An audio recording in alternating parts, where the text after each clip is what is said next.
Grand line residence association ഇഫ്താർ കുടുംബ സംഗമം നടത്തി. ഗ്രാൻഡ് ലൈൻ റെസിഡൻസ് അസോസിയേഷന്റെ നേതൃത്വത്തിൽ സംഘടിപ്പിച്ച ഇഫ്താർ കുടുംബ സംഗമത്തിൽ റെസിഡൻഷ്യൽ പ്രസിഡന്റും വെമ്പലൂർ സർവീസ് സഹകരണ ബാങ്ക് പ്രസിഡന്റുമായ അജിതൻ അവണിപ്പുള്ളി സ്വാഗതം ആശംസിച്ചു.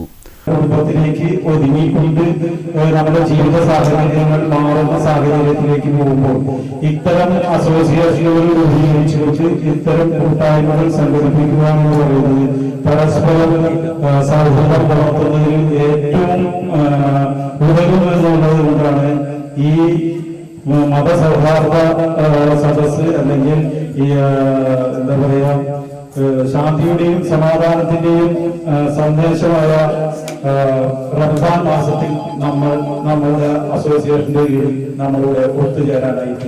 വാർഡ് മെമ്പർ ഷീലു ടീച്ചർ അധ്യക്ഷത വഹിച്ചു. എസ്എൻപുരം പഞ്ചായത്ത് പ്രസിഡന്റ് മിനി ഷാജി ഉദ്ഘാടനം നടത്തി.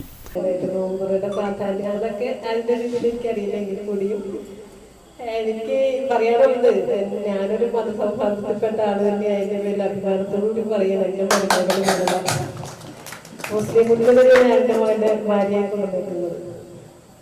എന്റെ മകൻ അവരുടെ ആഗ്രഹമുണ്ട് എന്ന് പറഞ്ഞപ്പോൾ അവരുടെ ആഗ്രഹം നടത്തി കൊടുക്കാൻ വേണ്ടി ഒപ്പം നിന്ന വ്യക്തിയാണ്. അവളിപ്പോഴും എന്റെ മോളായിട്ട് എന്റെ കൂടെയുണ്ട്. എന്നാൽ അവളോട് അവളുടെ ഇഷ്ടത്തിന്, അവളുടെ മതത്തിന്റെ ഇഷ്ടത്തിന് തിരിച്ചു പോകാൻ പറയുന്നൊരു വ്യക്തി കൂടിയാണ്. അതുകൊണ്ടാണ് ഞാൻ മതസൗഹാർദ്ദത്തിന് എപ്പോഴും ഒപ്പം നിൽക്കുന്ന ഒരു വ്യക്തി എന്ന രീതിയിൽ നിൽക്കുന്നത്. എനിക്ക് നോമ്പ് തുറന്ന കാര്യം പറയുമ്പോൾ 10-20 ദിവസത്തിന് മുമ്പേക്ക് ഞാൻ പോയിട്ടുണ്ട്. കാരണം ഞങ്ങള് അവിടെ താമസിക്കുമ്പോൾ 10-20 ദിവസത്തിന് മുമ്പ് താമസിക്കുമ്പോൾ ചെറിയ വീടൊക്കെ വെച്ച് കെട്ടി താമസിക്കുന്ന സമയത്ത് 2 കുഞ്ഞുമക്കളായിട്ടാണ് ഞാൻ ജീവിച്ചിരുന്നത്, ഞാൻ എൻ്റെ ഭർത്താവും. അപ്പോൾ അന്നൊക്കെ ഇന്നത്തെ കാലഘട്ടം അല്ലായിരുന്നു. പട്ടിണി എന്താണെന്ന് അറിഞ്ഞ് ജീവിച്ച ഒരു കാലഘട്ടം ഉണ്ടായിരുന്നു.